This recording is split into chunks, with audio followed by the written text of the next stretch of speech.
on C-SPAN 2. 48 hours of nonfiction authors and books every weekend.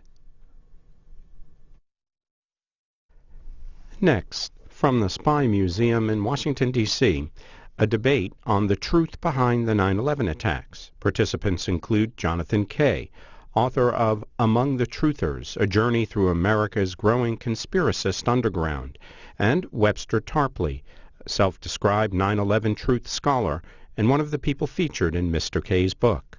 Mr. Tarpley is the author of 9/11 Synthetic Terror, Made in USA. The debate is moderated by Newsweek Daily Beast contributing editor David Frum. Mr. Frum served as special assistant to President George W. Bush from 2001 to 2002. This is about an hour 40.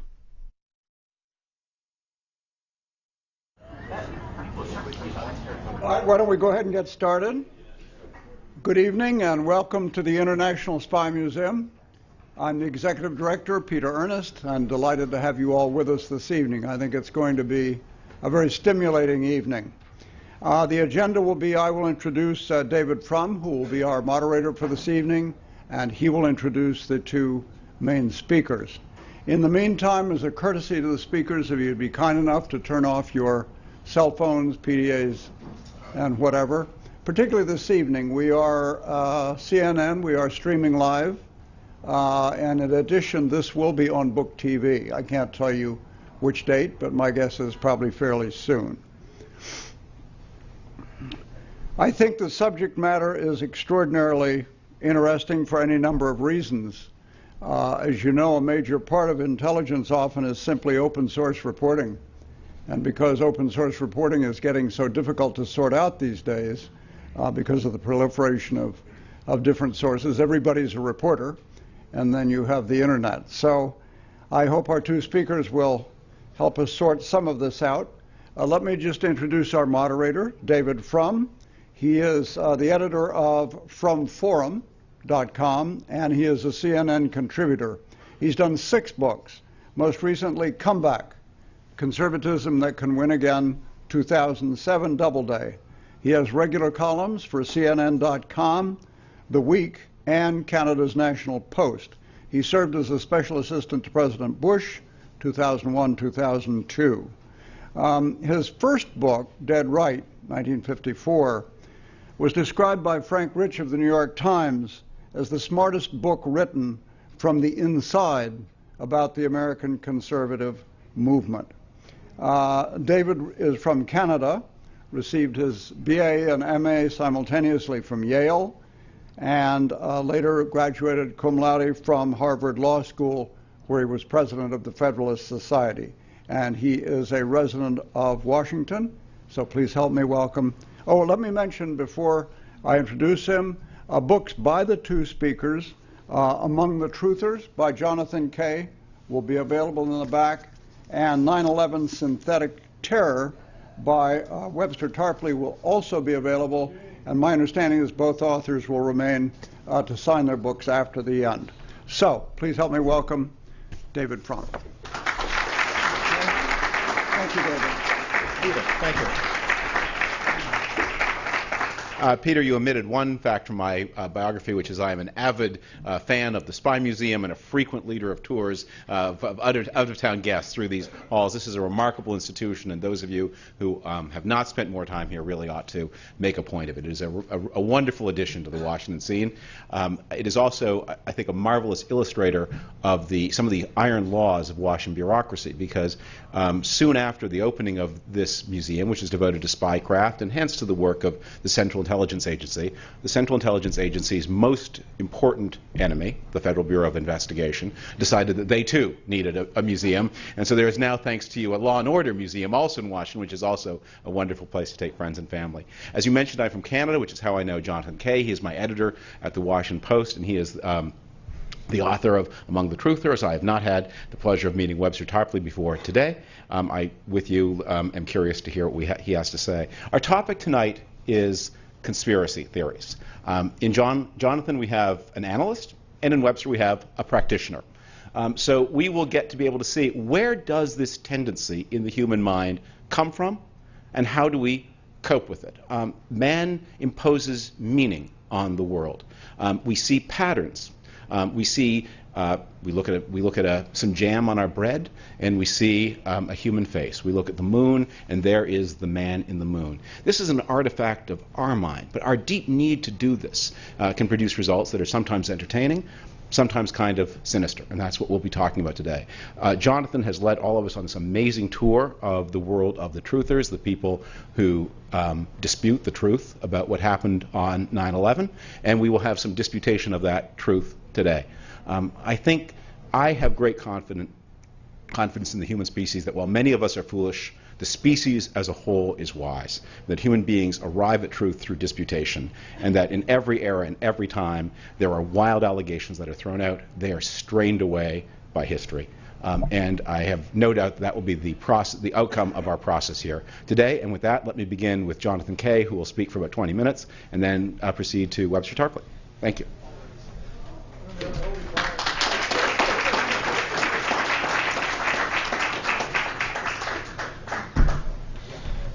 Thanks very much. I admire David's confidence that the truth would emerge.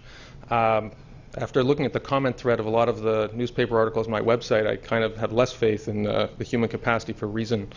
But I imagine that we have saner minds in the audience tonight. David is quite right when he said that humans are pattern-seeking creatures. It's pretty much the theme of my book. Humans can handle good, they can handle evil. What humans are not good at is handling chaos. And most early efforts for humans for creating religions, philosophies, was about imposing a sort of moral order on the universe. Essentially explaining the age-old question of why bad things happen to good people.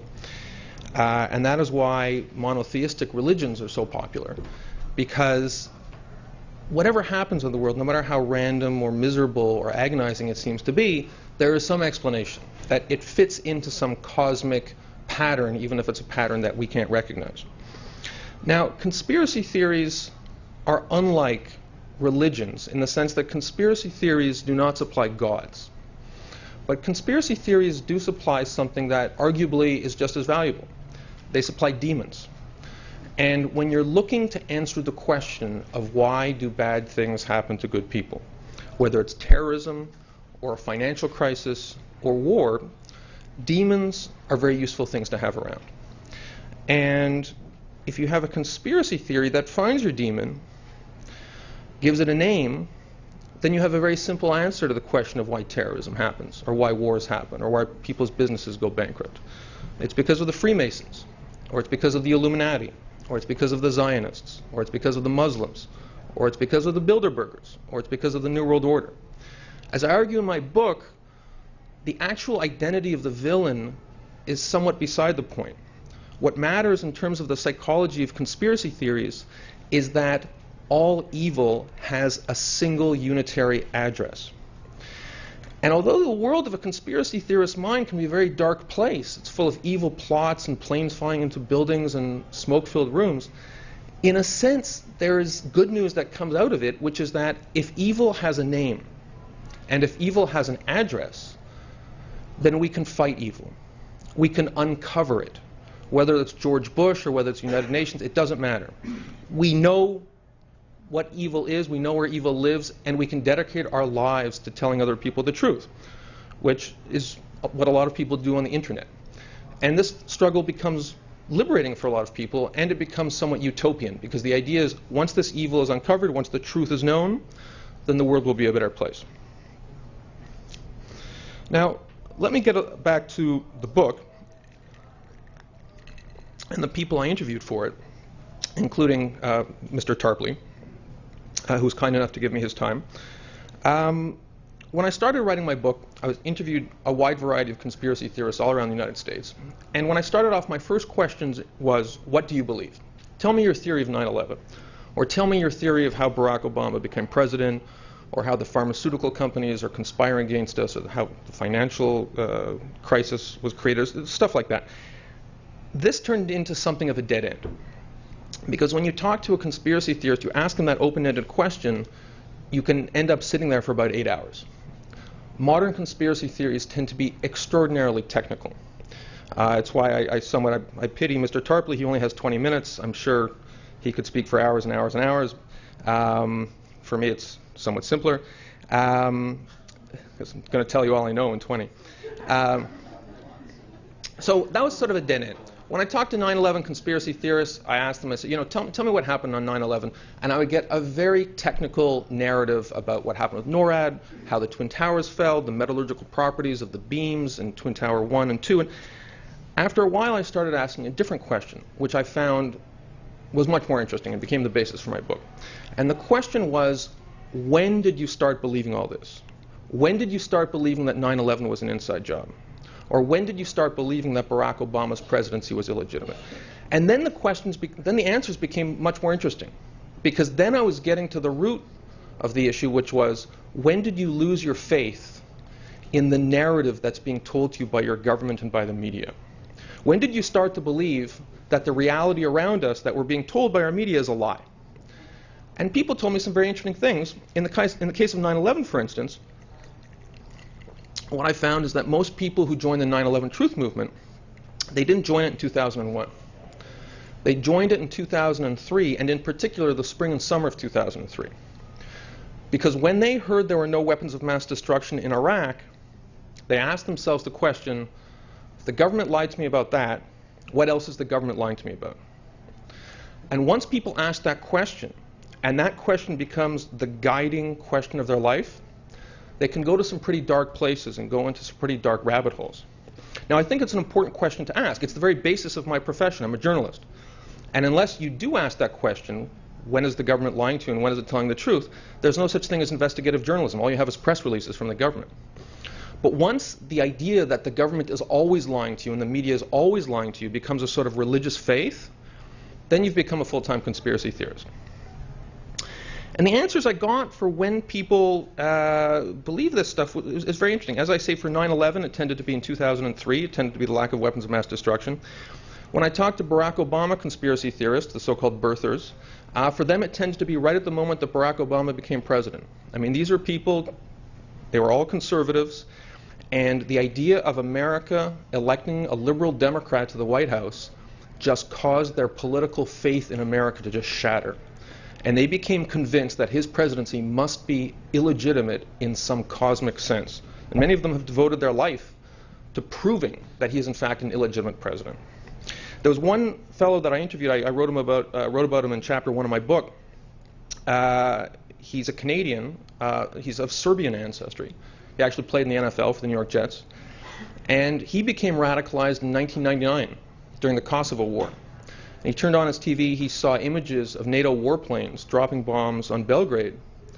He just couldn't believe the narrative he was hearing from the mass media, which was that the Serbians were killing Kosovar Albanians. He thought it must be an international conspiracy against Serbia. And 2 years later, 9/11, he saw the events of that day through the same conspiratorial lens. And he thought, if there was a conspiracy against Serbia in 1999, then this was some kind of inside job too. And this is a phenomenon you see over and over and over in conspiracy circles. Once they see the world through distrustful eyes and they think they're being lied to, that colors their perceptions of all subsequent events. In fact, many of the people I interviewed for my book are conspiracy theorists from the JFK era. And they just basically never stopped seeing the world as one big conspiracy. The question I get is, are there real conspiracies? I've written this book about conspiracy theories. Surely there are real conspiracies. Of course there are real conspiracies. Real life conspiracies, though, tend to be small and grubby and primarily about money and sex. Classic example in Canada, there was some, I expect no one in this room to know about this except for David, the sponsorship scandal. Sponsorship scandal was sort of Canada's Watergate of my era, I guess. And, it was sort of a small-scale thing involving a bunch of operatives from the Liberal Party trying to buy votes in Quebec. The thing was done amateurishly. It was quickly unraveled. Everyone involved was identified. And that's more or less how conspiracies work in government, because most people in government are incompetent, or they can't keep secrets. Watergate was another classic example of a bungled amateurish operation that took place on a fairly small scale but had wide repercussions. The kind of much larger, more sinister, epic, soap opera type conspiracies like 9/11, those kind of things are completely beyond the power of incompetent government officials to pull off, even if they wanted to pull them off, which is dubious, because they simply lack the ability to do that kind of thing in secret. Okay, we have a lot of people in the room apparently have great faith in our government leaders to pull off these incredible operations. But one thing, again, I will concede something. If you are in Syria and someone says to you, hey, I think the government is conspiring to kill us, that's not a conspiracy theory. If there's a tank down the street firing shells at you, it's not a conspiracy theory that someone in Iran or North Korea or Syria, that the government is trying to kill you. And I make that very clear in my book. And that's because those are closed societies where the governments truly do control all the levers of power. There's no independent political system. There's no independent media. So if government elites want to conspire to murder thousands of their citizens, they can do that. That kind of thing is very difficult to do in Western open societies because we have an independent media, because we have an independent...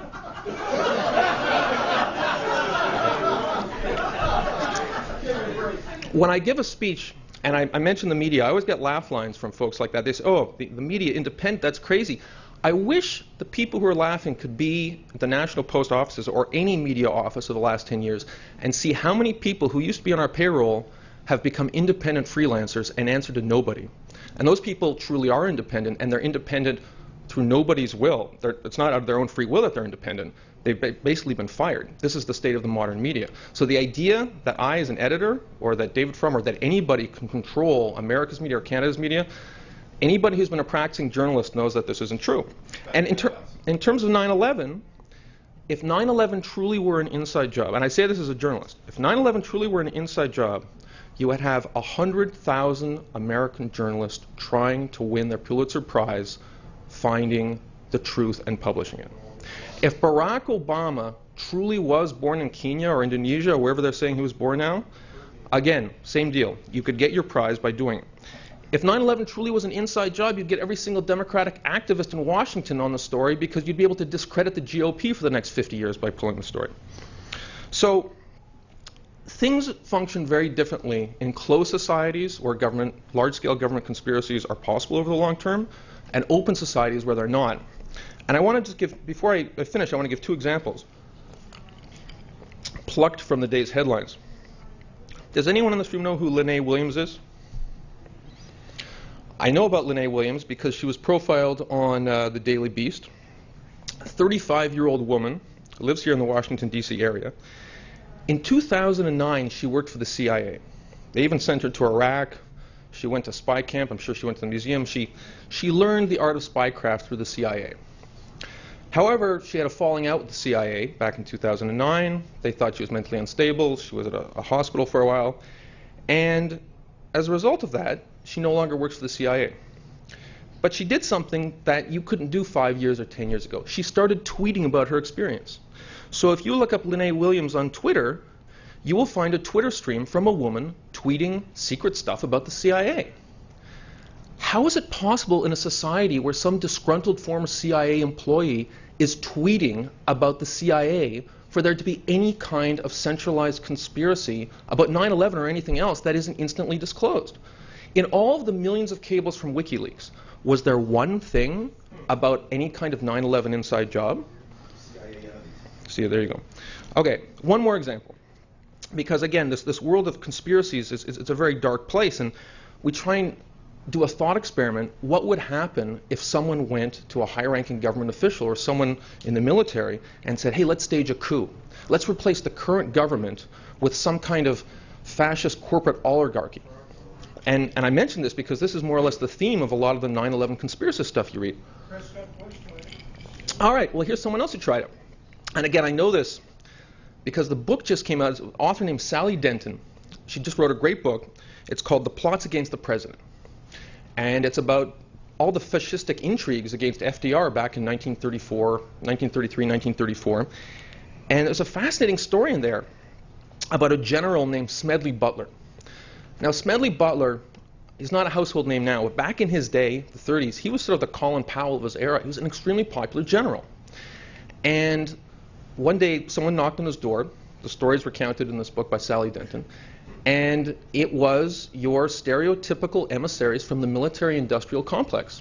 And they had a big fat checkbook, they had Wall Street money, and they went to Smedley Butler and they said, you know what, this FDR thing isn't working out.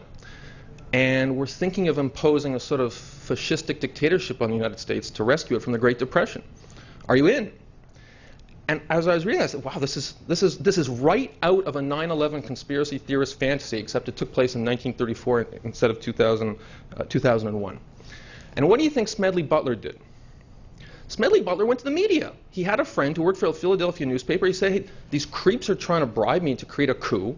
The story went out. It became the subject of congressional investigations. Everybody involved was disgraced. And that is how things work in an open society when people come to you and say, hey, let's stage a coup and create a fascistic government. And this was back in the age when fascism still had a good name. Mussolini back in 1934 was a figure of respect in the United States. Now fast forward to 9/11, fast forward to 2001, and imagine if you repeated that exercise 100 times, because that's what you need to do. If you want to blow up the World Trade Center, you can't do it with one guy. You need 100 Smedley Butlers.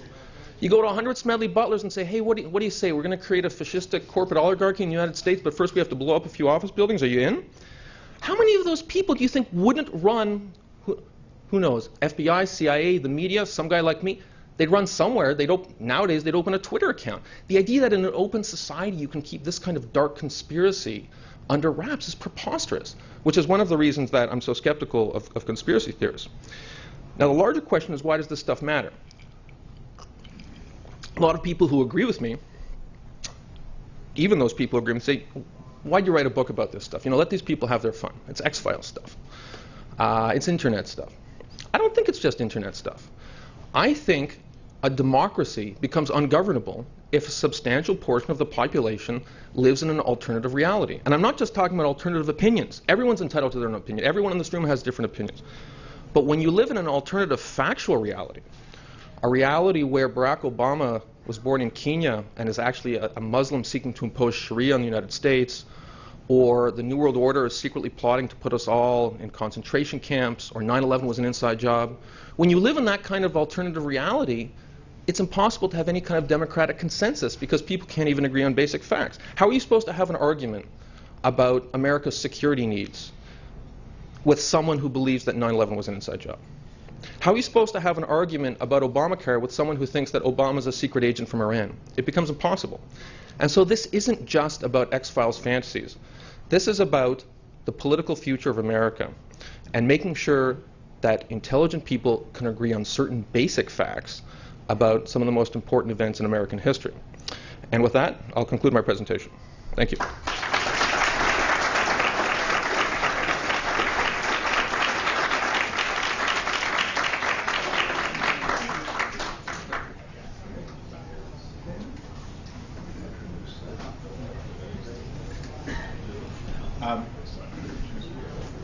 So Webster Tarpley is, I understand, going to speak with a video presentation. So that's going to mean that all of us have to, that's why we're not sitting on the stands, because you won't be able to see over our heads. I thank John for his remarks, and I'd like to now invite Mr. Tarpley to come up and present his version of reality.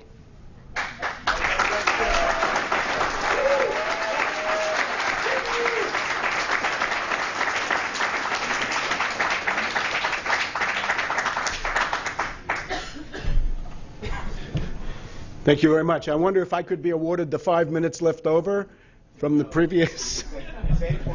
No conspiracy involved. Oh, there is a conspiracy. All right. So here's my answer to Jonathan Kay. Can't respond to everything, but we have to think back to the tremendous abuse of the 9/11 myth, as I would call it. You can remember when in the Bush White House, the answer to everything was 9/11. Why is there a deficit? 9/11. What about the environment? 9/11. Ari, answer was 9/11. Do you have a follow-up? The Giuliani for President campaign. Verb, noun, 9/11. And that was an attempt to take over the United States government.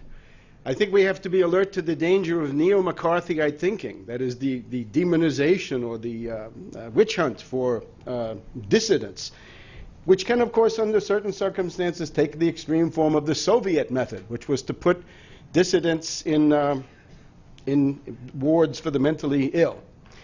The big question is, where is reality and whose mind is actually fleeing from reality, since this is posed? Now, the reality that I work on is, in particular right now, war avoidance. This was a demonstration 5 years ago. Some people here, I think, were part of it. We were at the White House. Beware another fake 9/11 designed to nuke Iran, because this is the reality of our times, and we've been through it enough so that it shouldn't surprise us. Now, I have some points of agreement with Mr. Kay. I have a low opinion of postmodernism, deconstructionism, Derrida. I actually discussed Derrida in my book. I discussed Derrida, Habermas, and Richard Rorty, the three main philosophical schools of the present age, and find them all wanting, although for different reasons. I would also share his diagnosis of Michael Ruppert without wanting to go into any details. I'm happy to leave David Icke among the lizards. I share his scorn for Rush Limbaugh, although I would point out that there is some evidence that William Buckley of the National Review was present at the creation for Limbaugh. My version of history is not that of Noam Chomsky and Howard Zinn. Howard Zinn, because he hated civilization as such. Noam Chomsky, because he was the most implacable enemy of 9/11 truth. I also have a low opinion of Adbusters. This is the group that has sabotaged the Occupy movement from within and deprived it of a lot of its potential. Now, points of disagreement are, of course, numerous. The goal of history, or historiography, as I practice it, is not to find conspiracies at all costs. It is to tell what actually happened, whether there was a conspiracy or not. Anyone who says that there's nothing in the world but conspiracies, that everything's a conspiracy, that the world economic depression of our time is a conspiracy, and that's all, that's paranoia. I would agree. However, we have to look at objective reality. It is economic, military, and political. And within that reality, or on that bedrock of reality, conspiracies indeed may arise. If we think of the typology of tyranny, oligarchy, and the mob, ochlocracy, we can see that the tyrant, the Stalin or Hitler at the height of his power, doesn't need a conspiracy. He can do what he wants. He gives orders, things happen. The purely spontaneous mob is also not a conspiracy. It's sort of a free-for-all. But in that broad area in the middle, in an oligarchical situation, and that is the situation of the society that we live in, especially in the Anglo-American world, that's where conspiracies can flourish. Now, Mr. Kay's book has the disadvantage of being pre-Occupy. We now live in the post-Occupy world, and the notion of 1% oppressing the 99%, or as I would say, the oligarchy oppressing the people, is now, I think, a mainstream concept. And there's a real change in the spirit of the age. I would also note Machiavelli in his discourses. He says that the violent clash of the patricians and the plebs, made possible by the tribunes of the people, was a strength of the Roman Republic. That the clash of ideas is indeed the vigor of a democracy. And I would invite Mr. Kay to rethink his opposition to the scholarship for Joshua Blankney. If we can't have, if in our political situation, political system, we don't have a countervailing force that can say no to the hegemonic views, then maybe the academy can provide that. And I think that's what Blankney is trying to do. Now, my start with this goes back to 1978. I was invited by a former member of the Italian government, former and future, to write a book about the Moro assassination, who killed Moro, my finding, NATO intelligence, I think, borne out in the meantime. Mr. Kay also points out that I'm one of the few people who's still interested in the attempt to kill President Reagan. This is the headline from the Houston Post back in March, 31 years ago now. Reagan wounded. And this part, I'm afraid, Mr. Kay contrived to leave out. Bush's son was to dine tonight with shooting suspect's brother.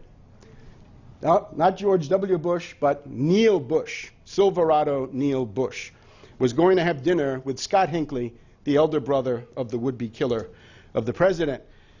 Bush's office confirmed this. Vice President confirms his son was to have hosted Hinckley's brother. And indeed, Neil Bush conceded they were going to meet. What does this mean? It's hard to tell, but that is certainly the appearance of a conflict of interest. When the, when the father is going to be president of the United States, how is it that in a government of laws, right, with all our journalist watchdogs on duty, this didn't become a huge scandal? Where's the grand jury? Where's the commission of inquiry? Now, Mr. Kay talks about conspiracy. I still find his notion of conspiracy elusive. He says the Tea Party is not a straightforward conspiracist movement, but it's mainstream because 71% of Republicans have a positive view of it. I think if you've got 71% of Republicans, that's when you're really on dangerous ground. He also says the Hindu caste system is enforced by a real conspiracy of high caste elites. Oh, my heavens. What will the Hindus say? Another problem with journalism is what we see here, right? The famous BBC ahead of the news, right? Not even abreast of the news, but ahead of the news. This is Building 7 over here. It's 9/11, of course. Here's Building 7. And she's telling you that this building, the 47-story Salomon Brothers building, has collapsed, but the poor lady doesn't see that that's the building there behind her. That is Building 7, and it hasn't collapsed. And she's gotten 23 minutes ahead of the news, if you can still see that. This is why people say that journalists are simply servants of those in power. Now, of course, the attack on conspiracy theories started very early. G.W. Bush went to the United Nations to say, we must never tolerate outrageous conspiracy theories. Let's take a different view. In the history of conspiracy theory that Mr. Kay traces, he leaves out a couple of the most important episodes, the two American revolutions we've had, the American Revolution and the Civil War, which was a revolution on steroids. The Ideological Origins of the American Revolution, distinguished 1967 book by Professor Bernard Bailyn of Harvard University. He won the Bancroft Prize in American history. He says that the unifying feature of the entire generation that waged the American Revolution was the notion of a British conspiracy to enslave the colonies. That is what they had in common. It started with Edmund Burke, of all people. George Washington, as you can see, talks about deliberation. Thomas Jefferson, maybe your cup of tea, not mine, but he talks about a plan of reducing us to slavery. You'll hear it in the Declaration of Independence. John Adams relied on to be quite outspoken. The conspiracy came in 1763 or 1764. It was secret, dark, and deep. It was a junto conspiracy, says John Adams. The Boston Committee of Correspondence thanks God for helping them to discover the plot. For them, obviously, God is a conspiracy theorist. The Declaration of Independence. Adumbrates, don't look now, a conspiracy theory. A long train of abuses he has,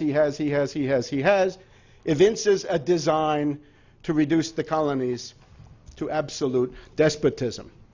And now my personal favorite, Abraham Lincoln, known in his time as Spotty Lincoln, because of the spot resolutions. The Polk regime said that the Mexicans had attacked the U.S. on U.S. territory. He repeatedly asked, where's the spot? Show me where. I want to know where. In other words, he refused to accept the official version of the conspiracy theory, which was being used for the main war of his time. You can see that book by Glenn Price, Lincoln as a conspiracy theorist. But it doesn't stop there. The most famous speech of American history in the 19th century is the House Divided speech.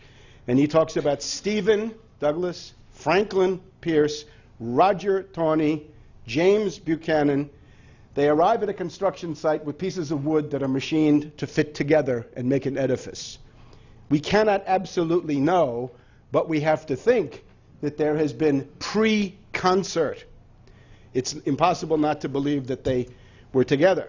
So, there we have it. Abraham Lincoln, conspiracy theorist and paranoid, according to the modern view. And it doesn't stop there. The Republican Party in 1860 ran on a platform engineered by William Seward. It's called the Slave Power Conspiracy. The Republican Party built on a conspiracy theory. So ultimately, you can choose your faction. You can go with Burke, Washington, Jefferson, Adams, Lincoln, and Seward, or with Durkheim. Durkheim, of course, is the source of the Hofstadter view, the notion of consensus, solidarity, anomie, normlessness, Pipes, Daniel Pipes, I guess, and the Bush, and so forth. I think for some of it, this is a rather easy choice. There's also the question of paranoia. Well, what's the comeback? It was not machined for tonight, but if you look at my book, 9/11 Synthetic, you'll see that I have a whole chapter, The 9/11 Myth as Collective Schizophrenia. So this was written probably 7 years ago.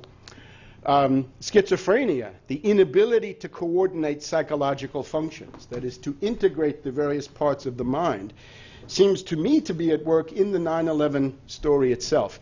I recommend Joseph Goebbels' False Consciousness, an essay on reification, where he discusses the police concept of history, that when evil is done, it's because of the evil intent of an individual perpetrator. And of course, Dr. Justin Frank's Bush on the Couch, which couches this in the terms of megalomania. Voltaire, coming at the beginning and end of Jonathan Kay's book, as a paragon of rationalism. It was Voltaire who said, "Montez, montez, il en restera toujours quelque chose." Keep lying, some of it will stick. This is not my brand of rationalism anyway. Now, my theory, which I have to thank Mr. Kay for putting in his book, the theory of state-sponsored false flag terrorism. We've got the world of the patsies, the world of the professionals, the technicians, and the moles. The patsies, these are the ones you see, the dupes, the useful idiots, fanatics, police agents, psychotics, double agents, provocateurs. In short, the Lee Harvey Oswalds. We've had a new one. Mohamed Merah in France last week is exposed as a patsy. He was a stringer for the DCRI, the FBI equivalent, or the DGSE, the CIA equivalent. But patsy he was. It's not shown that this character, Merah, was at all part of any shooting. There's no evidence really that he killed anybody, but now he's good and dead, so you won't have to worry about that. The moles. This is the important part. It is a private network loyal to Wall Street, which operates inside the U.S. federal government, and the evidence for that, I think, is massive. The technicians are the people who can really carry out the deeds you see. They can make planes crash into buildings. They can kill a president in Dealey Plaza in Dallas and so forth. Don't forget the private military firms. It's likely that the command center has something to do with one of those, and I'm afraid without the brainwashed world of the controlled corporate media, this would not work. Government resources are accessed through drills. If you master this conceptual scheme, you're in a position to be your own pundit commentator. You can hope to have a Spanish reaction to the next false flag. Spanish because of the way in which the Spanish people rose up in 2004 when there were bombs in the subway and the reactionary Aznar tried to pull a coup. The Spanish people went into the streets and said, "No, we don't believe your story and we don't want you." Now, unlike most of the other 9/11 writers, I try to tell you what happened as to the extent I can. I'm not coming with unanswered questions. I'm coming with a diagnosis. 9/11 is a false flag war provocation by the intelligence agencies designed to unleash the war of civilizations. What is the war of civilizations? We've seen it in Afghanistan, Iraq, Pakistan, Libya, Somalia, Uganda, and I can't keep up because it has now proliferated so much. The concept, of course, comes from Samuel Huntington, and the basis of my analysis is 46 drills and exercises, 46. The 5th edition that came out for the anniversary last year is available in the back, 46 drills of 9/11. I'm going to show you pretty much what they are. It is, as far as I know, the greatest density of drills in U.S. history. There's a buildup over almost 10 years with 23 drills that I've identified. On 9/11, we have 22 drills on the morning of 9/11. Extraordinary. The finding is that every meme of the myth was prepared and then executed via a drill. The use of the drill is to employ government resources surreptitiously in an atmosphere where other people might interfere if they saw what you were doing. The basic concept is that the drill goes live. The drill is taken live or flipped live by members of this rogue network in the government. A Wall Street network. It's not a government network, but a Wall Street network.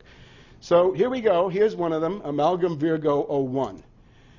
And again, the complete write-up is in here. Now, you have to bear with me. I have to excuse myself. The time is so short, I can't even enumerate them. I can't even read them off. I just have to show you the list. These, you can see drills in the 1990s, various kinds of preparation, flying planes into buildings. How could Condoleezza Rice say nobody ever thought planes would be flown into buildings? They've been drilling it for 10 years. Absolutely absurd. The drilling of the Afghan war. Unified Vision 01. That's the Afghan war. It was drilled in May. Red X in New York City. Planes crash into buildings and buildings collapse. Amalgam Virgo. This seems to be the object that hit the Pentagon. Not an airplane, but something else. We have various exercises to prepare the first responders. These we can debate. Vigilant Guardian. This is the hijack drill. And then we get to the drills on 9/11. The FBI anti-terror team is taken out of the picture. We could go on with this. I just have to show you the overall list. Here's a whole series of drills or actual military activities. A lot of these are real. To take as many planes as possible out of the Northeast United States. Some of them go to the four corners of the world. Some of them go to Nevada. The National Reconnaissance Office, NRO, this is in real time crashing planes into buildings. Do you think you could name the guilty man in the next 2 minutes? Okay, we're coming up to 20 minutes. Okay, let me just try to push through. There's even built in, suppose the Russians say, we don't want you in Afghanistan. They thought about that too. They have somehow a strategic deterrent that extends into all of these other areas. Stratcom. There may be a plan for some kind of successor government. And then we have Amalgam Virgo, which is still on the drawing board. Take a look at my work. The needs tapes. The confusion. Here's an officer of the U.S. Air Force. Somebody started the exercise early. The hijack's not supposed to be for another hour. Now, the Kane-Hamilton, the two heads of the commission, as well as their top counsel, John Farmer, saw these tapes as proof that the U.S. Air Force and NORAD had lied, had committed perjury to the commission. So if you believe in the Kane-Hamilton report, the Kane and Hamilton themselves don't. The last one, I have two little video clips, and then I'll quit. The Angel is next. This is, I think, the biggest single piece of political evidence in the entire thing. I don't think there's any other book that writes about it. This is the warning that came to Bush. Let me just see if I can. The President is also gratified by the action. This is the press briefing the next day. The organization NATO, in which they invoked Article 5, saying that an attack on one NATO nation is an attack on all NATO nations. The President is also gratified by the United Nations Security Council resolution. It comes in just a second. Passed today, condemning this attack, and saying that it was a threat to international peace and security. Finally, this is the point. As the President said in his remarks this morning, freedom and democracy are under attack. The American people need to know that we are facing a different enemy than we have ever faced. That's the President's words. In this case, we have specific and credible information that the White House and Air Force One were also intended targets of these attacks. As the President also said in his remarks, this battle will take time and resolve and make. Okay. So the idea is that there's a threat to Air Force One. Now this one is even briefer. Earlier today, White House officials expanded on the threat against Air Force One, saying that there was a telephone threat to the Secret Service, that Air Force One was on a target list. And as the three successful attacks were all sneak attacks with no prior warning, why did you put credence in the telephone threat? And again, you're getting into evaluations that involve the area of how the administration. We don't need that part, but the idea here is simply threats were received by Air Force One that came in with code words, procedures, and knowledge of where Air Force One was actually located. And this indicates that a coup d'etat was indeed in progress, that the coup d'etat was the rogue network attempting to tell Bush what they wanted him to do, the point of this. I don't believe Bush knew anything about this in advance. I don't believe Cheney knew very much more, maybe a little more. But the basic idea is that this is an outside event by this rogue network designed to do what? Designed to push Bush into going on television saying bin Laden, bin Laden, Al-Qaeda, Al-Qaeda, Afghanistan, Afghanistan, and we're sending the troops. So in other words, start the war of civilizations. And I guess that's, I guess with Zbigniew Brzezinski we'll have to wait for another time. So. Well, I think we're out of time.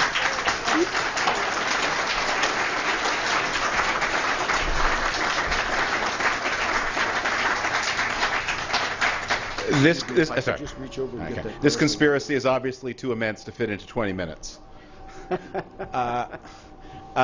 So we'll take some questions. I think you can both Webster and John can now, with the screen up, retreating into its fortress of solitude with its secrets. There's now room for the two panelists on the stage. So I'll take your questions. Please keep them brief. I know it's difficult to frame all of the unexplained facts into a question of a sentence or two, but if you would make the effort, I'm sure the panelists would appreciate it. Let me start at the back and work forward, because people at the back do tend to get overlooked. So in the very back corner there.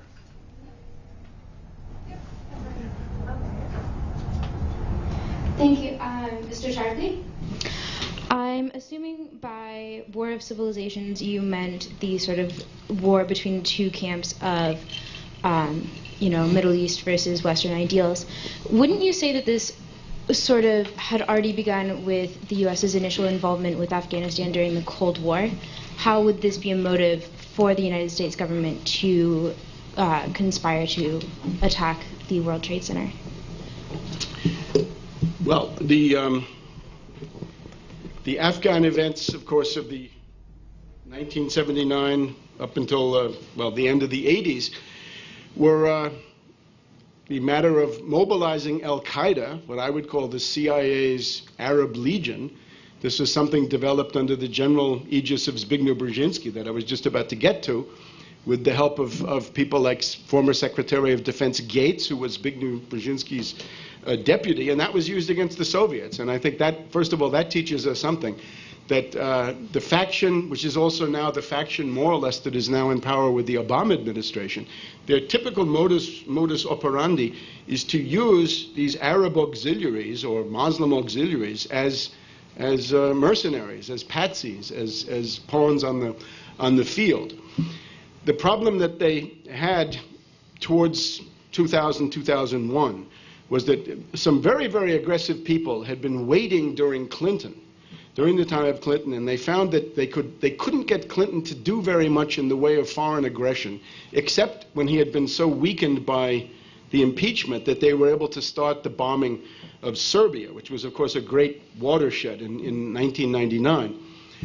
If you go and look at the behavior of George Bush the Younger during the time that the Chinese were holding this American spy plane, which had gone down on the coast of China, and you'll see, you look at the National Review and the Weekly Standard and other, what can we say, organs of aggressive foreign policy thought, and you'll see that they're very unhappy with Bush because he didn't do anything. He didn't use this incident with China to get something going. In other words, it's a group of people who believe very profoundly that war is the answer, that war is most conducive to the maintenance of U.S. and British world domination or world influence. And they weren't getting that from Bush. So it would seem to indicate then some much bigger shock was needed to shock not just the presidency, but the Congress and the media and public opinion and a whole series of other institutions had to be shocked into this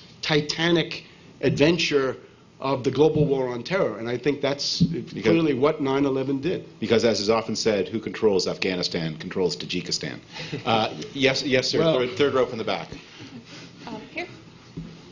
Yes, thank you for this opportunity. This is such a broad topic. It's 2 hours or 3 hours isn't enough. And I just want to preface my comment by saying that the three biggest terrorist organizations in the world are the CIA, Mossad, and British MI6. There are two important facts. By calling us conspiracy theorists, it's a way to denigrate what we talk about. That's why I deal on facts. Fact number one, Osama bin Laden met with the CIA station chief in Dubai in July 2001. That was documented by the Figaro newspaper.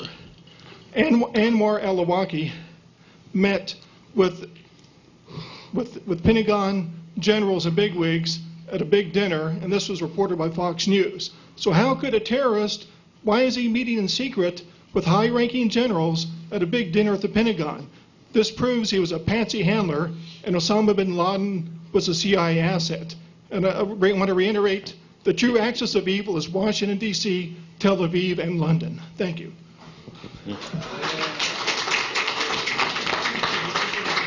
All right. The ground rule here has to be questions and compression. Yes, sir. There in the mid row. Hi, my question is for Mr. Tarpley. Given the idea that a theory is useful only insofar as it's falsifiable, I'm wondering what threshold of evidence would you accept to actually accept that 9/11 was not an inside job? I don't think this question is very meaningful. I think it's in the area of a formalism that I don't think belongs to this kind of analysis. I've only portrayed a little bit of the analysis that I would give. Right, the book has the rest of it.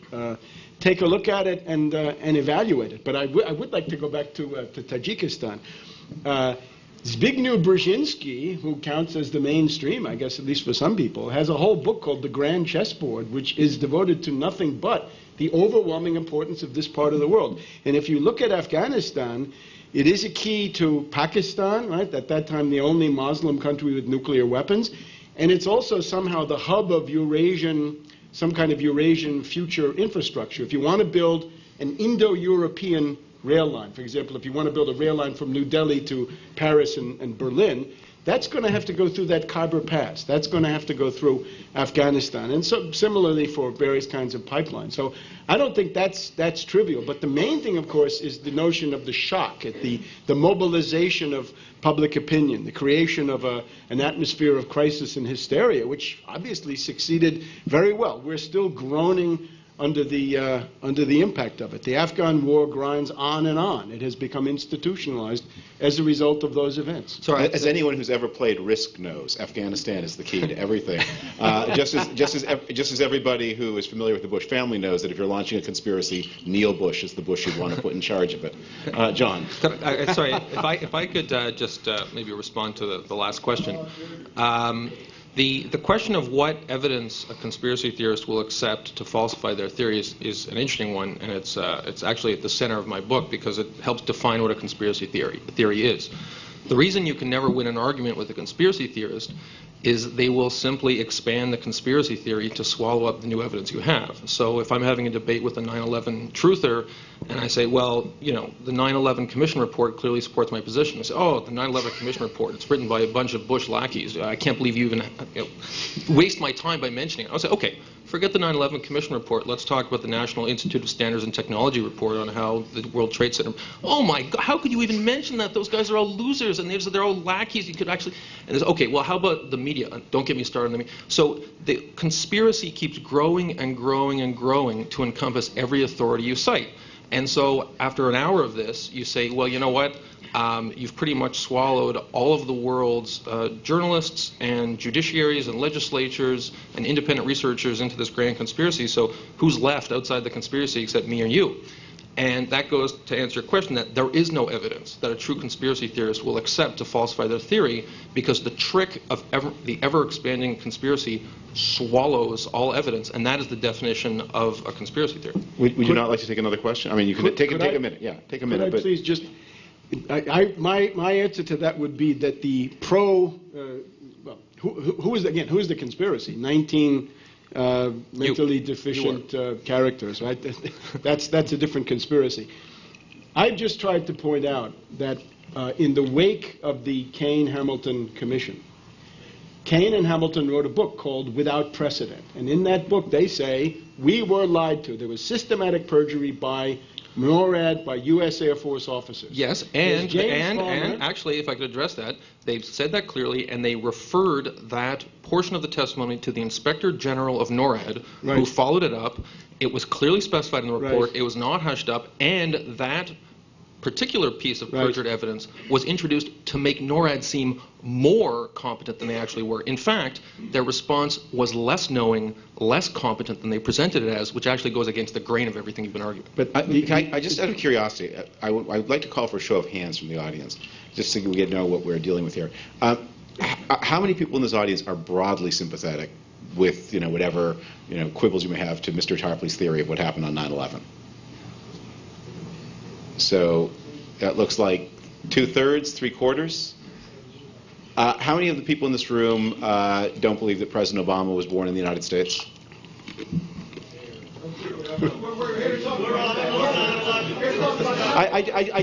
I'm curious whether these things are overlap or whether these are like the MSNBC and Fox up there.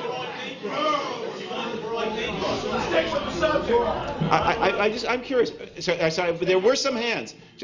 Just till we know, people who doubt that President Obama was born in the United States. So we got okay. So this is a 9/11 truther crowd, not a Barack Obama is a Kenyan socialist crowd. Well, you're pretty ridiculous. All right, more questions. Yes, sir. You wanted sorry, the man in the yellow tie. Well, I got the microphone now, so sir, you wanted specifics. If you're going to do this, I would like the gentleman to explain why the 23-minute gap in Building 7. Sir, you're blind. Is that your plan?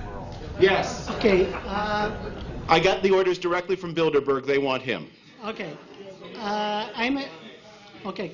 I'm a little bit surprised because I see that we are 2 against 1 there, and you are supposed to be the moderator, and that is a neutral position. He gave you the microphone. You should be saying thank you. Why should I say thank you? So give the microphone back if you don't want the microphone. He intervened to give you the mic, and you berate him? That makes no sense. Don't get nervous. Let me ask my question. You talked 15 minutes, you had 20 minutes. Ask the question, sir. Couldn't even finish. As I restate, I am a little bit surprised at 2 against 1 when you should be. Do you have a question? First point. Second point, on Mr. K, I don't know if there is here some judge that decide who are the conspiracy theorists, who are the normal people. I was surprised by the banality of your presentation, and I thought you gave a lot of room to Webster Tarpley, who show an amount of knowledge, an amount of methodology, also philosophically, that there's no comparison to with what you said. If I ask you, when the Bundestag was burned at the beginning of the Hitler and the Nazi movement in Germany, if someone in Germany had said this was a conspiracy, he would end up in jail and killed. According to you, to your Hegelian standpoint, if someone has power, or is a government, or has some form of official power, is right, and cannot be doubted. Okay, let me answer that. Historically, I'm happy to answer. Okay, I'm happy to answer that question. It's totally false. Yeah, okay, may I address that? Well, we're in agreement. I agree with you about the Reichstag fire. As I quite clearly stated in my banal presentation, if you live in a closed society, the example I gave was... What is a closed society? The example I gave was Syria, but clearly... excuse me, can I... We have to let the people who are here to answer. You've got a question? I assume you want an answer. Yeah, okay. Yes. The example I gave was Syria, which, of course, is a closed society. It's not a free society. And I said quite clearly, amongst the banalities, which maybe caused you to nod off, that in a society such as that, if someone says the government government is trying to kill you. And if someone says the government has entered into a murderous conspiracy against citizens, that is probably true, because that happens in closed societies, such as, for instance, Bashar Assad's Syria, or, to raise your example, which I agree with, Nazi Germany. By the way, when I was covering the Republican election campaign in New Hampshire, I noticed that at all the town hall meetings, when the woman or the man with the microphone was giving it to someone in the crowd, they always kept their hand on the mic, and I think we found out why. Okay. This side of the... Yeah, go ahead. I would just say, in terms of open society, closed society, right? We now have the Obama administration. The Obama administration claims the right to kill any American citizen anywhere in the world with no due process based on a purely administrative decision by bureaucrats. The Obama administration claims the right to send any of us to Guantanamo Bay in perpetuity to be tortured basically until the end of time. Now, it could be objected that these powers, as far as we know, are not widely exercised yet, but this complacent view that we're an open society and that we're immune from all of those evil abuses, I think is a dangerous kind of complacency. And I would warn against the slippery slope in these measures, especially if popular vigilance is not lively and awake. These liberties can go a glimmering. I agree with that. I agree. Sir, in the front row here. I wanted to comment on something that Mr. Kay, you had said. You had said that, I think in the very beginning, you had said that conspiracy theory was an attempt to name the demon, to put a face to whatever the evil was. My only question regarding that would be, isn't that also the attempt of the official version of 9/11 to put a face to what was being perpetrated? So when somebody like Dr. Tarpley or anybody else says that that conspiracy theory is really conspiracy fact, aren't they both sides of a conspiracy? That Bin Laden was involved in the conspiracy? And then, if I could just one quick follow-up in relation to what Mr. Frum, you had said about conspiracy theories being strained, the truth being strained through time. I recently had read that in 1969, 85% of people doubted any conspiracy theory regarding JFK. Today, 85% believe in some kind of a conspiracy related to JFK. So wouldn't it be fair to say then that history has shown quite the opposite, that instead of conspiracy theories falling away, in fact, they become more and more validated?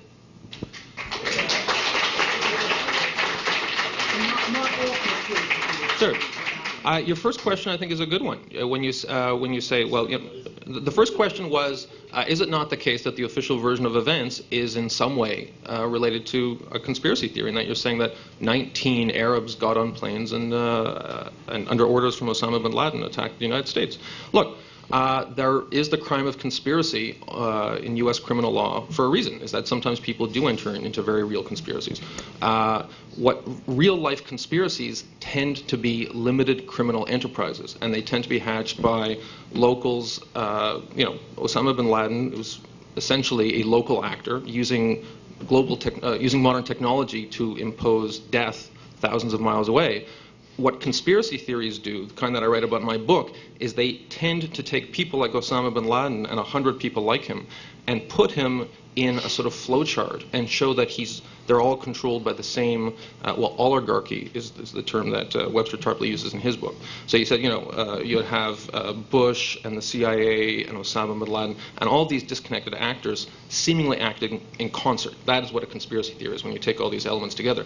I'm not disputing the fact that evil things happen, and often they happen as the result of what we would call, in a technical criminal sense, conspiracy. It happens, but it tends to be a lot more limited than the kind of overarching conspiracy theories that you see written about in 9/11 Truth Movement, for instance. Okay. Sir, on this side, and then you were one of the first hands up. Yeah, I got a question for Mr. Kay. It seems that the mainline motivation for September 11th is Islamic Jihad, and the alternatives, conspiracy theories, are U.S.-based inside jobs. But I'm wondering about major communist countries, whether or not it could be a conspiracy initiating there, because they provide weapons for these jihadist groups, and also there have been mysterious explosions around 1999 to 2000 in major communist countries. And they also, I think, have better abilities to penetrate airspace. Do you think that after the so-called end of the Cold War, that the spies just disappeared, or do you think they could have done something like September 11th? One thing that America got pretty good at during the Cold War was determining when there was Russian infiltration in a particular area. And one thing about the Russians is when they take someone's side, they tend to be rather obvious about it. If you look at the current Russian support of the Assad regime in Syria, there's no subtlety to it. They're taking Assad's side in a very clear way. So I don't think that would be their modus operandi. And also, just going back to what David Frum was saying about Afghanistan being the key to Tajikistan. If there was one area of the world where the United States wasn't interested in building a trans-Eurasian railway or whatever the dream of this was, that would be it. And the reason I say that is because the United States had an amazing opportunity to control Afghanistan if it wanted. After 1989, the United States had Afghanistan all to itself. It had this huge network of mujahideen. The Soviets were gone.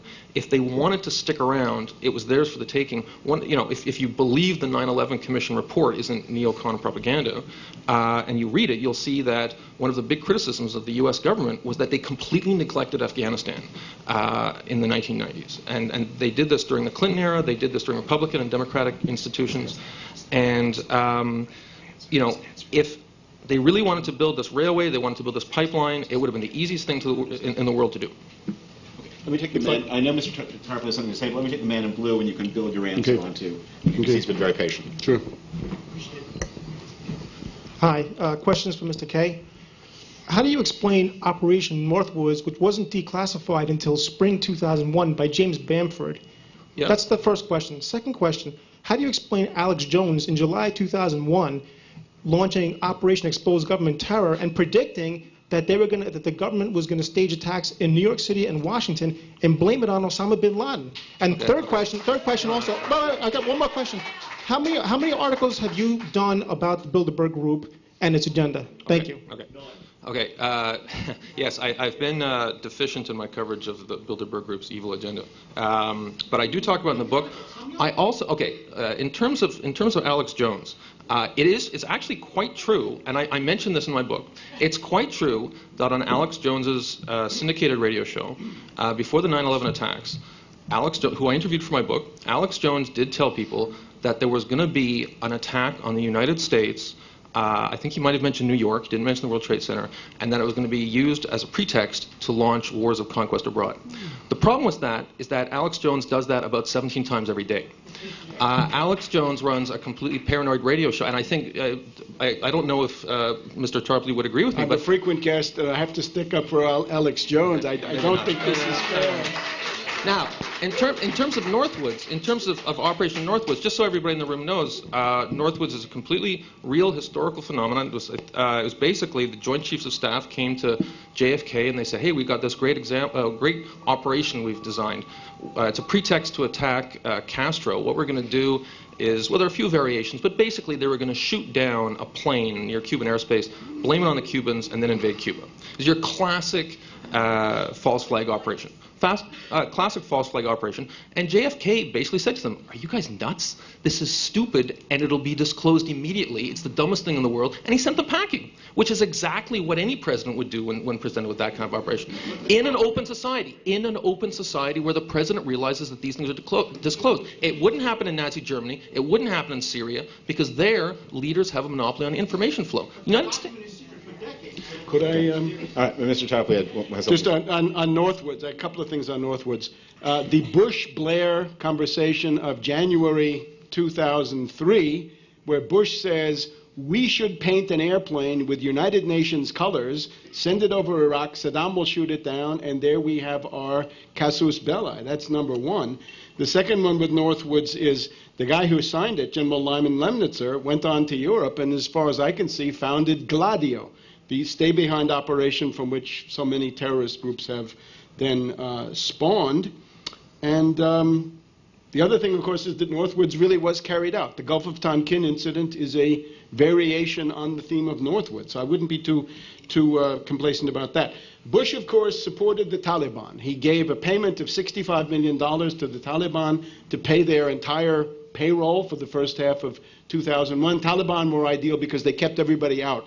They hated the Iranians, hated the Russians, hated the Chinese. They hated everybody. It was perfect. But could I propose to maybe change gears? I fear we're not doing justice to the other side of Mr. Kay's argument, which is his concern is, why do people not believe in institutions, right? Why is it that the official doctrine of so many institutions is falling flat? Why are all these institutions discredited, for want of a better word? Why are hegemonic institutions no longer hegemonic? In a democracy, we deal in something called eudaimonic legitimation, right? If for a democratic government like ours, should be, you've got to deliver the goods. It means economic progress. You've got to deliver jobs. You've got to deliver rising standards of living, full employment. The record that we have over 40 years is a decline of 2/3 in the standard of living. The other thing we've got are these endless wars, meaningless wars that don't enjoy popular support. They're predicated on political assassinations with Kennedy and or false flag events. And I would suggest that we ought to look at the broader reality around just this narrow conspiracy yes or no theme. Look at the discrediting of the institutions by their own behavior and what might be the remedy. And I have to tell you, my political agitation goes in the direction of the New Deal, of the policies of Franklin D. Roosevelt, of a return to policies that have served us well in the past, turning away from the extreme Austrian libertarian views of a Ron Paul, turning away from the Keynesian methods that have failed us, turning away from the Malthusian methods of the radical ecologists who dominate so much of the Democratic Party. In other words, the reason people don't believe government, they don't believe medicine, the academy, all of these institutions are failing. They don't deliver the goods. They're lacking in legitimation because they don't deliver what people expect. And I would suggest that rather than trying to repress opinion, right, with curriculum reforms or other things, let's look at the broader picture in society and what can actually be done there, because it seems to me that's where progress could be made. Yeah. Can I ask? That's a very interesting point, and I wonder if I could ask for another show of hands. How many people? No.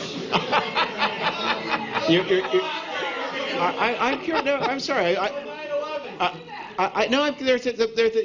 Let's push back the frontiers of human ignorance here. There's something I'd like to know. How many people are there here in this room? Don't answer it. You don't have to answer. It's not compulsory. But I'm just curious. How many people are there in this room who, in some way or another, doubt official modern medicine and use alternative methods? No, sorry, Dr. Tarpley just raised that question himself. How many people, for example, use herbal methods or other kinds of informal treating? So, about half. About half. That's interesting. That's interesting. All right. Yes, in the mid row, the lady. Yeah, Jonathan, I'm sure in your research for your book, you did a thorough analysis of all of the evidence proving that 9/11 is an inside job and found it wanting. I'm curious if you were put in a position to have to argue for that side, what do you consider to be the most compelling evidence that 9/11 was an inside job, and why do you find it wanting? That's a good question. I actually became quite fascinated with the technical side of the accusations about 9/11 being an inside job. In a former life, I was a metallurgical engineer. I have a master's degree in metallurgical engineering, specializing in thermodynamics. As a result, I became extremely intrigued by the technical aspects of the arguments about how the columns and the girders fell in WTC 1 and 2 and 7. I read the NIST reports with interest. And that side of the debate actually was quite fascinating. Even before I became interested in conspiracy theories, my background in metallurgical engineering gave me a pronounced interest in that. In terms of the actual evidence that 9/11 was an inside job, because I ascribe, I believe in the conventional account of 9/11, that it was the work of Al-Qaeda, I don't see any of it as particularly compelling. The one piece of evidence that I've always seen as useful from a propaganda point of view for 9/11 conspiracy theorists is the video of WTC 7 falling at 5:20 p.m. on 9/11. And that is because the video clip they show always is very carefully selected to show the undamaged side of the building, so that people seeing it will think that, oh, that resembles controlled demolition. When you see the other side of the building, you see the uncontrolled fires that were raging for 8 hours, you become much more skeptical. So from a propaganda point of view, I think that the carefully selected footage of WTC-7's collapse is useful to the conspiracy theorists, but is in no way convincing to anybody who actually delves into it. What about passports? Yeah, the magic. No. Let me take, just in front of the pillar there's a man in a jacket. Yeah, sir. My question's for Jonathan Kay, and it may or may not be a yes or no question, so no pressure. But after watching your presentation, I can see that you're someone who's at least open to the potential of their true conspiracies is an actual phenomenon. Facts are facts, black is black, white is white. The iPhone in front of my face is an iPhone.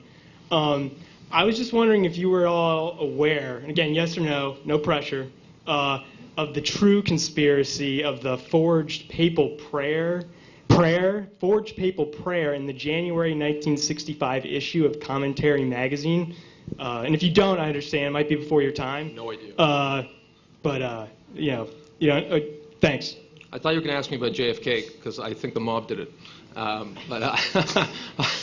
I know nothing about Commentary magazine in that context. The man with the camera here. The man who's been filming us with the camera. I hope you have a signed permission slip from the two participants. Well, I'm a philosopher by trade, and you stated, Mr. Kay, that the meaning is imposed upon reality by humans. You then went on to say that conspiracy theorists believe in alternative factual reality. You then went on to say that we have to have this dialogue in some sense to agree on basic facts. A debate presupposes logic, as I'm sure you know, but those two claims can't coexist. You can't have meaning created by humans and then turn around and say that we have to agree on basic facts. That's a basic contradiction in claims. And so I think the direction that Dr. Tarpley was going was a little bit more in the direction that we need to go, in the direction of maybe the problem here is that we're not actually looking at objective reality, at facts. Do you see what I'm saying? Yeah, well, let me answer the question, if I may, in a slightly broader way, I'll answer by saying that the process of writing the book I did made me much more skeptical than I once was that rational debate, at least in the current internet-mediated era, can really bring minds together. And the reason for that is that most of the people I interviewed for my book were very, very intelligent people. People like Mr. Tarpley, who's Princeton educated, and I met a lot of people who I would call conspiracy theorists, who are very smart people. It's not intelligence that's lacking. What is happening is that I think most people, including myself, our ideological commitments often are emotional. And then we look for facts to back up those ideological commitments. And it doesn't matter what your ideological commitments are. It could be, Zionism, anti-Zionism, laissez-faire capitalism. I know people who are obsessed with global warming on one side or the other. The internet has enabled people to find factoids that support every conceivable position and then draw rational lines between them. Webster Tarpley is very similar in some respects to Alex Jones. You talk to Alex Jones, I mean, the guy has like an encyclopedic brain.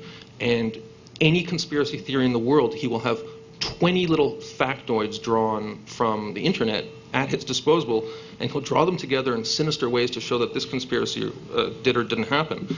And especially with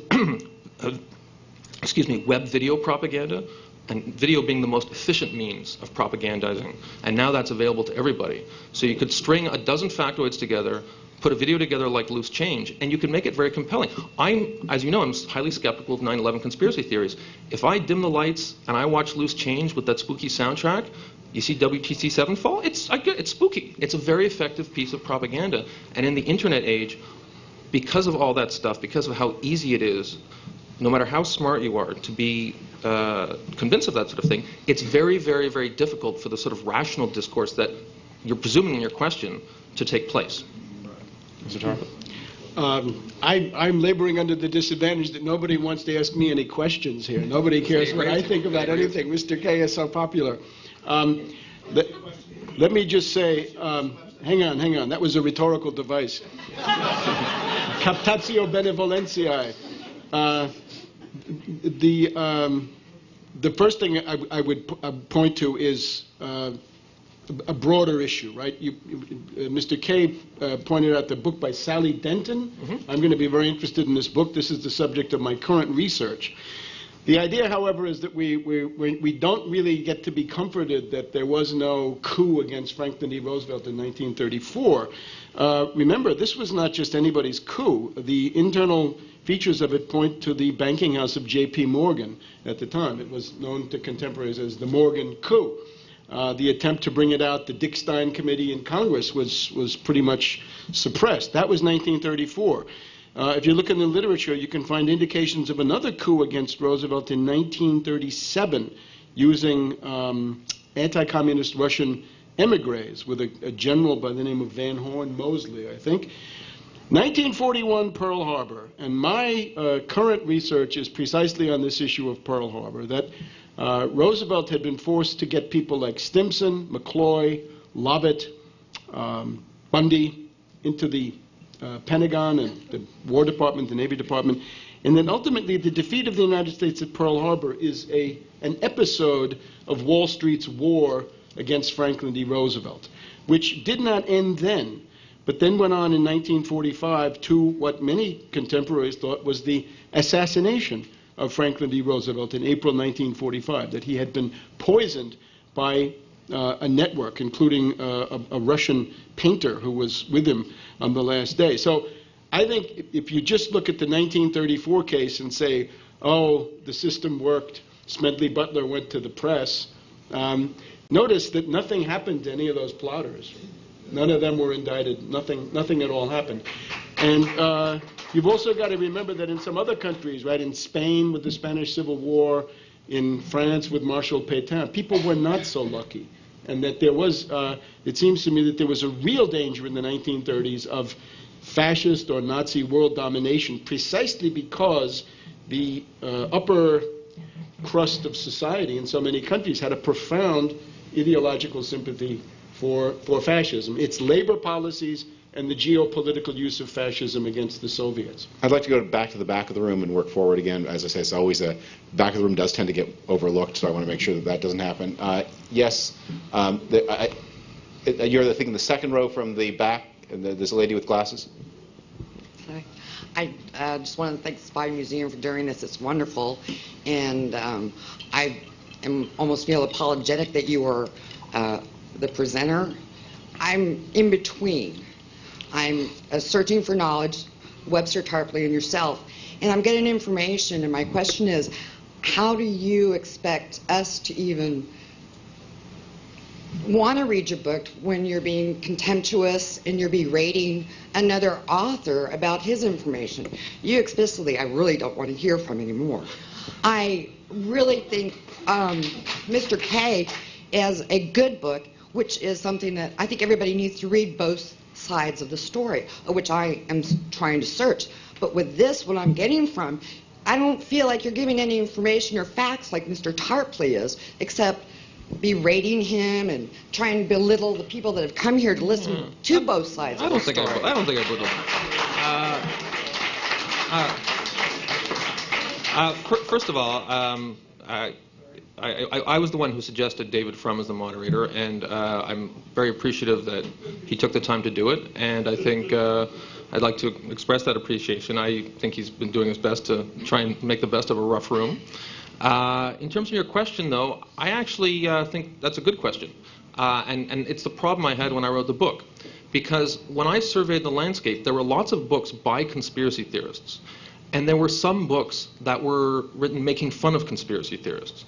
And I didn't want to write a book like that. I wanted to write a book from a perspective of someone who doesn't believe what I call conspiracy theories, but wanted to take them seriously as a political and social phenomenon. And I had to walk a fine line in the book, because I didn't write a book of mockery. And I was very pleased. The Wall Street Journal, in its review, I was very proud that it said, John K. does not mock these people, and I was very proud of that. And I don't think it's accurate to say that I've been berating people tonight. It's not something I would do, and it's not something I think you should accuse me of. Okay. However, but you do make a good point that the way I've written the book and the way I talk about conspiracy theorists is to a certain extent like I'm analyzing them like a bug under a glass. And I struggled with this because I realized that it's ideologically patronizing, but I knew of no other way to write the book to take seriously the phenomenon socially and politically, while at the same time being realistic about the fact that I find many of these views preposterous for reasons that I explain in my speech. So I hope that's a good explanation for you. In the man in the blue T-shirt here, and just on the aisle. Sorry, the one. Yes, you sir.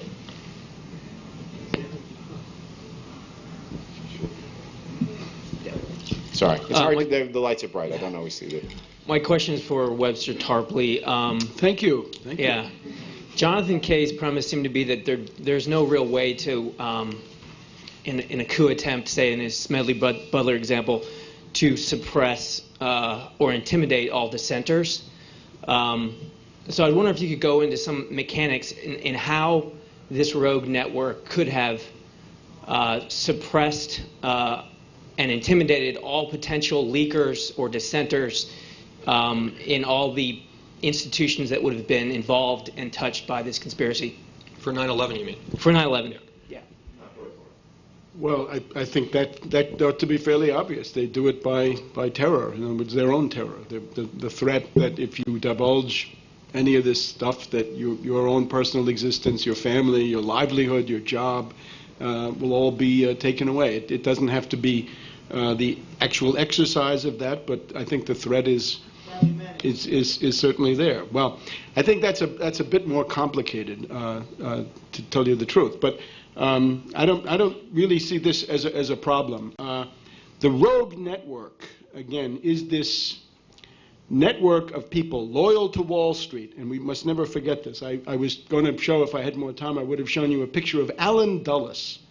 Allen Dulles embodies the address of this phenomenon that I'm talking about. It's unfortunate we don't know who the Allen Dulles of today is, but certainly in the 1950s into 1960s, Allen Dulles, the dominant figure of the modern CIA, OSS veteran, bringing with him a whole series of people from the OSS, the dominant figure on the Kennedy cover-up commission, the Warren Commission,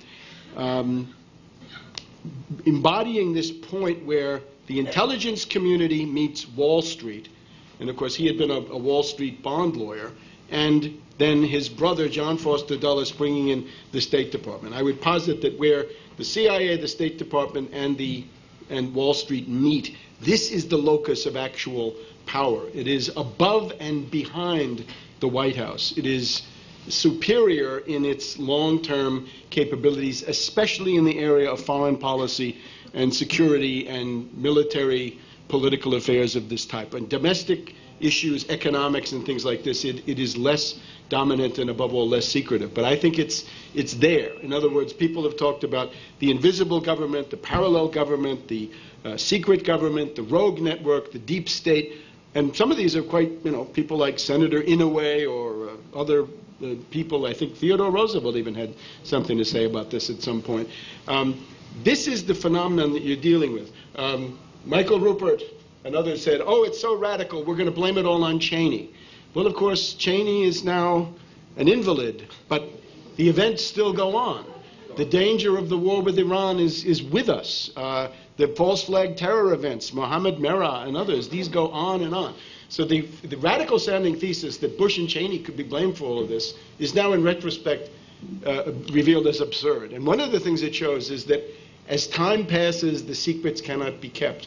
People who might have doubted the ability to control planes by remote control, now you're confronted with Predator drones, Reaper drones, flying all over the world, big world issue. They're run by Global Hawk technology and similar things like this. We actually have one way in the back. Oh, thank you. Yeah. Hi, this is kind of for both of you, but this idea that Webster Tarpley talks about with able danger, doesn't the fact that in Libya you have these sort of rebels with al-Qaeda ties gaining power, and now through like the Friends of Syria, you have like a Hillary Clinton prepared to give like massive untold millions to similar groups. We don't know they're al-Qaeda, but al-Qaeda is definitely working for us. So how far-fetched is his idea of al-Qaeda as some kind of Arab legion? Having visited Libya in June and July under the NATO bombing, I think it's quite obvious that al-Qaeda is what I've always said it was. It is the CIA Arab Legion. It is a paramilitary branch of the U.S. intelligence community. That's what it was in Afghanistan against the Soviets. It has never ceased to be this. And we have these, extremely high-profile cases. The infamous Belhaj, a.k.a. Hassadi, who started off as the emir of the Islamic Emirate of Derna between Tobruk and Benghazi, then became the military governor of Tripoli, of the capital of the country, was then sent on by NATO with an airlift to Iskenderun, Turkey, where he directed and has directed jihadis going across, Libyan veterans being sent across the border into Syria. Right? Anybody who had any confusion about what al-Qaeda actually represents, well, look at it. And Mrs. Clinton comes out and says, we know that al-Qaeda is among the people rebelling in Syria, but we're going to arm them and we're going to pay them anyway. I wonder if she's not running afoul of some laws with that stuff. Yes, sir. Just to the right of the aisle, in the middle row at the back there. Hi, Mr. K. I really commend your patience as you wrote your book. I just had a question. As you're doing your interviews, did you ever met someone who relented from his thoughts on the 9/11 conspiracy theory? And then what was some of the things that sort of reeled him back into reality? Like, what were some of the steps that he took? No, it never happened. And the reason for that is I explained a little bit in the speech, is that when people develop an all-encompassing theory of evil, which is what very aggressive conspiracy theories are, the idea that there's some oligarchy controlling the world and making all sorts of evil things happen, people tend to grasp it with the same fervor that they grasp a religion. And just as, if you and I had a conversation and I tried to convince you to switch religions, I'd probably be unsuccessful. And in the same way that when I interviewed conspiracy theorists, and the few times that I actually tried to engage them in any kind of debate, it was always unsuccessful because their ideological commitment to it was so strong. The only exception to that was after Barack Obama released his long-form birth certificate, I did encounter some birthers who said, you know what, I guess he really is an American citizen. And I think the reason for that is it became tied into mainstream Republican politics to a certain extent, and there were some people who weren't really hardcore conspiracy theorists. They were just kind of hangers-on because, I don't know, they saw it on some Usenet group or something like that, and they became very casual about it. So in that case, it happened. If you're interested in the phenomenon, by the way, there's this guy, if you Google confessions of an ex-9/11 truther, there's this really interesting guy. He went to college in New York, and he wrote this whole narrative about how his name was Mark Milkey or something like that. But you'll find it if you Google it. And he has this whole narrative about how when he started off in college, he was this 9/11 truther because he watched Loose Change with his friends. And then, well, around this, I'm not saying it's causative. Around the same time he stopped smoking marijuana, about two weeks later, he said, well, wait a sec, this is BS. And what's really interesting, though, is if you look at the comments section of his website, it's basically all these people accusing him of being Judas and betraying, the loyalty of the group. But he's one of the few people I know who actually, just climb back out of the rabbit hole. And you can find his website. It's still on Google. Could I just, on the religious issue, I have to say, I think sometimes the shoe is definitely on the other foot. 9/11, after all, the belief in 9/11 has now become, to some degree, the compulsory doctrine of the state, about as much as it can be under conditions where we still have the First Amendment, which I hope we keep. I can remember in October 2001, I made my first speech against the 9/11 official story, such as it was then. It was the Indiana Consortium for International Programs in a state park on the Wabash. And at that point, the question was, what is the official version? It was the Spanish Inquisition would show you a Bible and say, believe in this or be burned. And for the first 2 years, 2001, 2002, 3, into 2004, the question was, where's the official version? What is it? was only when the Kane-Hamilton Commission came out with their exercise in creative writing that there then became a text that you could be kept to, although, as I said, in the meantime, both Kane and Hamilton and James Farmer, I think his name is, the counsel of the commission, have repudiated the work, that it was based on perjury by the main That's not true. authors. No, they've said it's profoundly flawed because the timelines are all fake when compared to the Needs tape. So it seems to me you're dealing there with a civic mystery religion, which is not good in a secular democracy. In order to comply with time constraints, I'm going to take two more questions. I'd like to take one from each side of the room. I'm going to exercise a little, because these things tend to be dominated by men. If there are women who have not asked a question, I'd like to exercise a little authority on their behalf. So there's a woman on this side, and then I'll take the two together, and then somebody from this side of the room. Yes, sir, in the tweed jacket, if that's okay. And then ask them together, and we'll give both Jonathan and Warren a final statement. Yes, ma'am. Well, I'm definitely not a 9/11 conspiracy theorist or believer at all. But, Mr. Kaye, my concern is that to say that these things can't happen in a free and open society is, it feels so many times in the past we've been naive to think that things didn't happen in our name in a free and open society like the United Fruit Company backed by the United States government in Guatemala, staging, atrocities, where the President Allende in Chile was assassinated. And in a free and open society of ours, those things happened. And yes, they were exposed, but not in some cases for many years, and they were excused. And so, while I really would love to believe that in our free and open society, it's enough that journalists are writing and that there's people who are aware of things, my concern is that, unfortunately, it's just not the case. Let me take the other question back to back, and then.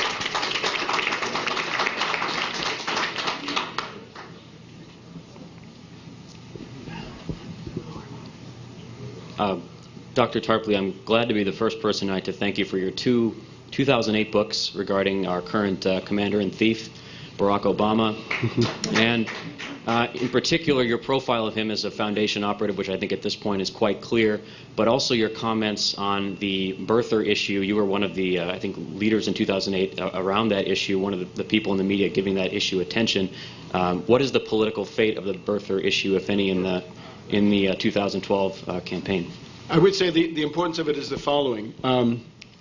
People that believe the hope and change rhetoric of Obama, the messianic or utopian promises that he made, are now very deeply disappointed. And we're only finding out how far Obama was prepared to go. The revelations now in the past couple of weeks about what Obama was willing to do to you in August of last year in those debt ceiling negotiations. He was willing to sell out Social Security, Medicare, Medicaid, the entire body of New Deal, New Frontier, and Great Society reforms that the American people depend on, the fruits of centuries of labor struggles and popular democratic struggles. Obama was willing to sell that all down the river, essentially to increase his appeal to those fussy independents that supposedly decide these elections. The question, therefore, is raised of blackmail. Is he blackmailed? Is that one of the reasons that he does what he does? Is that just what he makes up out of his head with his neoliberal ideology and his foundation creed about the bitter clingers out there in blue-collar America? Or is he not blackmailed? And I think that's the question with this the citizenship and the natural-born constitutional provision. I think it remains relevant, but maybe not for the reasons that other people would think. It's the question of, isn't there sort of a consortium to blackmail the president using this and all sorts of people getting what they want? Could even be foreign intelligence agencies. So I think that's bad. Now, before that, you were thanking me for the books about Obama. I hope people would look at them. It seems to me that a lot of them have come true. In particular, the prolongation of the Bush tax cuts, the austerity plan, the Satan sandwich of August, the cuts that were done then in April of last year, and now what we're going to go into now. I think the perspective is very grim. A re-elected Obama might look better than the raving reactionaries on the other side, but look at the tendencies that will then be acted out. And I think that the answer to this is, frankly, in the arena of mass struggle. I was extremely enthusiastic about the occupation of the Wisconsin state capitol in Madison more than a year ago by workers, by real people, then how that went on to Ohio and how it's going on to Michigan. It seems to me that's the real Occupy, although the Occupy in other places has had some kind of a welcome effect. If I may address the question from this side of the room, from the young lady, about the role of investigating stuff that goes on in government, the United Fruit Company and all that, I completely agree. I think that's the sort of thing that happens in an open society where you do have a free and independent media that makes those inquiries. It's one of the reasons that I'm so surprised about how antagonistic the people in this room and at many places where I speak are toward the media. Because if you look at, say, the New York Times role in the Pentagon Papers, if you look at the media's role in uncovering the abuses in Vietnam, if you look at what Seymour Hersh has done, My Lai, if you know, Noam Chomsky and Howard Zinn, they publish their books into a mainstream marketplace. You'll get Mother Jones magazine.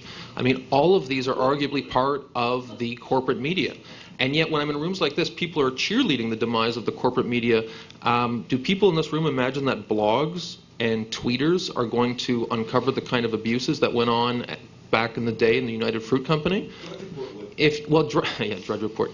You know, you don't investigate stuff by linking to other people's reporting. Sooner or later, when the original reporting goes away, so does our capacity to uncover the kind of abuses you're talking about. So if you really do want to hold government to account, and you really want to make sure those abuses aren't happening, we have to figure out a way to make investigative journalism survive. And I don't think you can simply shout slogans at the corporate media and expect something to replace it that will hold government to account. Alternative media. I'd like to thank the Spy Museum for its hospitality. Is there a nonfiction author or book you'd like to see featured on Book TV? Send us an email at booktv@cspan.org or tweet us at twitter.com/booktv. Proud, not a Barack Obama is a Kenyan socialist.